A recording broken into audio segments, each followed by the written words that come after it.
amazing. Oh my God. Wow. How are we feeling? Are we feeling good? Awesome. I'm so glad. Our next speaker, I met him a couple years ago. We all started this community together when I was a baby, 19. And this person has always impressed me with his consistency. He posts every day. He's working out at 5 a.m. every day. He's on top of it. He's speaking to his phone about motivational talks to himself and posting on stories. And every time I see it, I feel so good about it. I'm like, his consistency is inspiring. So I'm so glad to have him here. This next speaker is a fitness and life coach. He's a motivational speaker. And he will become Mr. Relentless. Please welcome Dan Flores!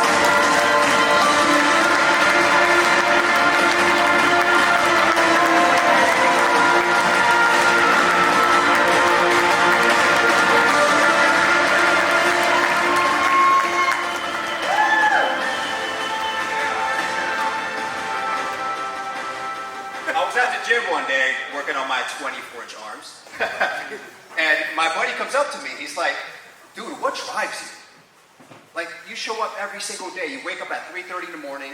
You're at the gym every single day. You're crushing marathons. How do you do it all the time? And I told him, what drives me is the sacrifice my parents made for me. See, when I was 6 months old, my parents moved from Peru to America. But I was too young at the time, so they left me behind for 3 years. My grandparents agreed to take care of me, so my parents could go make a living. My mom cried for countless nights because she wasn't with me. My dad didn't even have a car at first because he couldn't afford one. For my birthday, they put a picture of me behind the cake to celebrate the day I was born, and they blew out my candles. That image in my head, that's what drives me. Moving with very little money, that's what drives me. Coming to this country, not speaking English, that's what drives me. So, whether you want to lose 20 pounds, build strong relationships, or create a 7-figure business, I want to share 3 ways you can find victory beyond every battle. Now, most of you want that nice body. You want that guy or that girl. You want that dream opportunity. But the question is, do you want it bad enough? Last year, I competed in my very first full marathon. And for some of you who don't know how long that is, it's 26 miles. I'll never forget the night I signed up for this event.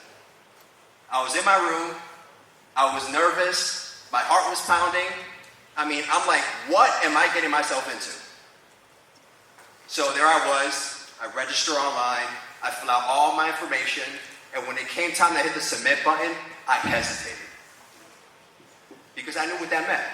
As soon as I hit that button, there was no going back. So guess what? I hit the submit button. The next day, I committed to 10 months of intense training. There were times where my knees were hurting from all the running. I would grab frozen bags of peas and put them on my knees to get rid of the inflammation. Finally, the day was here. But it was not what I expected. The trail was muddy. The clouds covered the sky. And it was pretty obvious that the rain was coming. On that day, I competed under the harshest conditions. Not only was I running for 6.5 hours, but it was pouring rain. I was soaking wet. I was freezing. We were running through the woods, hopping over streams, running up and down hilltops. Who's ever seen that movie Rocky IV? We got any Rocky fans in the house? Excellent, right? When he's running in the snow. They might as well have added the snow into the race because that was the only thing missing. And then on the 8th mile, God, I felt this sharp pain in my left knee. And my legs started giving out on me. And I'm thinking to myself, I have a choice to make. I could either continue running or I can lay there and die from hypothermia. I share this experience because 1 in 3 people are afraid to fail. That's 33% of people that let their fears dictate their actions. And I remember digging deep and saying to myself, I would not be part of that 33%. I would have rather died in the field than quit that day. My parents didn't come to this country without me, so I could become a quitter. After hours of agonizing pain, I finally saw the finish line, and I'm saying to myself, I can't believe I'm hopping on one leg, shivering from my wet clothes, and I'm still standing. It felt like I was stranded on a deserted island, and I finally came back to civilization. I'm sharing this story because most of you in this room don't want it bad enough. You won't get up at 4 in the morning because you're too tired. You won't go to the gym because you don't have time. You won't show up 1,000 times because that's too much effort. So, now that you understand how important it is to push through the challenges, let's talk about refusing to quit. I saw this guy speak at an event once, and I remember him saying, "A man who refuses to quit cannot be stopped." At 23 years old, this guy named Sean Crane was facing life in prison. One night, he went to a party with a friend in Santa Barbara, California. At this party, people were drinking and just having a good time, just hanging out. Sean didn't know a lot of people at this party, minus a friend or two. Later that night, an altercation happened between 2 groups at the party. And eventually a fight broke out. And even though Sean tried to stay away, he somehow got dragged into it. There was a lot of running and shuffling happening at this point. And someone ended up getting hurt really bad, to the point where that person fell into coma. When the police arrived, everyone at the party pointed fingers at Sean. The next day, a SWAT team approached him with AR-15s pointed right at his face. On that day, Sean got arrested for attempted murder. After going back and forth with the courts, his sentence got amended to 5.5 years. And he spent that time locked in a 6x8 concrete cell. He could reach his arms out and touch both walls at the same time. During the early stages of his incarceration, Sean came face to face with all his regrets from the past. He came from a broken home, addicted to drugs and alcohol, living life as a shadow version of himself. All these regrets came back to haunt him in his cell. But one day, Sean had an awakening. He knew he could no longer live as this man. He's asking himself, God, how can I transform this pain, all these regrets, into growth and opportunity? So he improved his speaking and writing skills. He improved his physique and his overall health. He even helped some of the other inmates find a better path in life. He played the role of their counselor, their fitness trainer, and their speaking coach. He refused to live another day full of mediocrity and broken promises. Today, Sean owns a 7-figure business. He is the author of Prison of Your Own, and he is helping men all around the world become unstoppable. So after hearing the story, and you find yourself up against the ropes, ask yourself, how can I transform this situation into growth and opportunity? Now, so far we talked about whether you want it bad enough, whether you're someone who refuses to quit, and that leads me to my third point to ensure victory: the power of the mastermind. In the book Think and Grow Rich, Napoleon Hill talks about the third brain. He explains that the third brain comes from the power of the mastermind. He says, the human mind is a form of energy. And when two minds come together, they create this invisible spiritual energy embedded within the mastermind.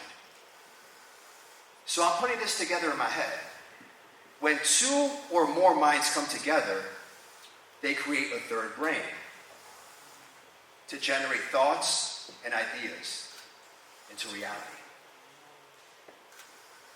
June 2022, I fly out to Florida for a networking event. There were a lot of credible people there.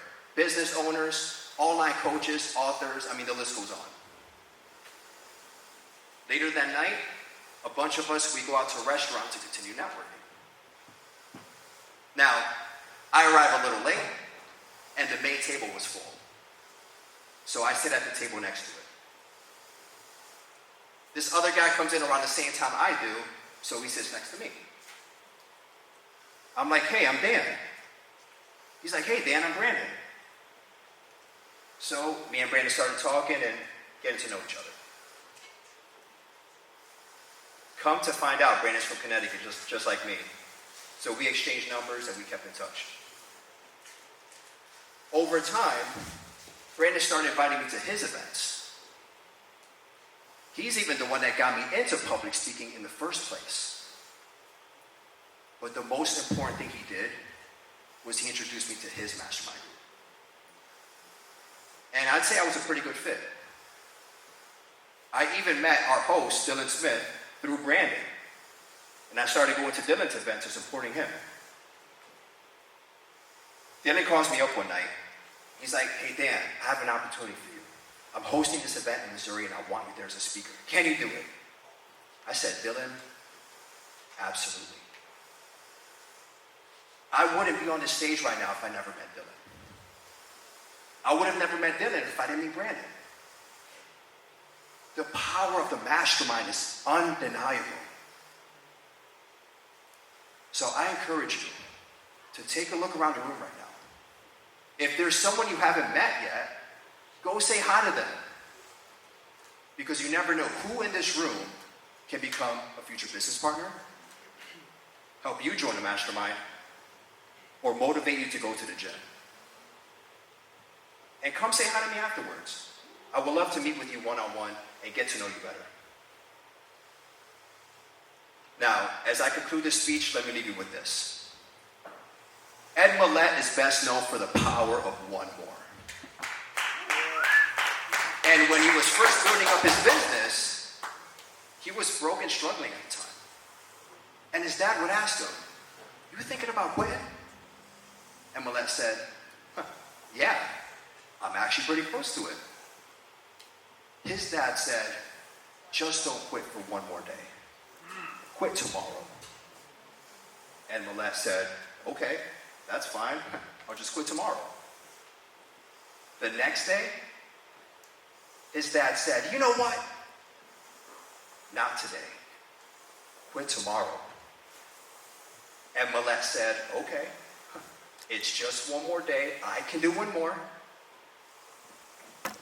So what was happening was he was creating this habit of the power of one more. To fight and push for one more minute. One more push-up. One more phone call. So if you're ever facing adversity, I encourage you to try one more time and find victory beyond that battle. Ladies and gentlemen, my name is Dan Flores. Be great.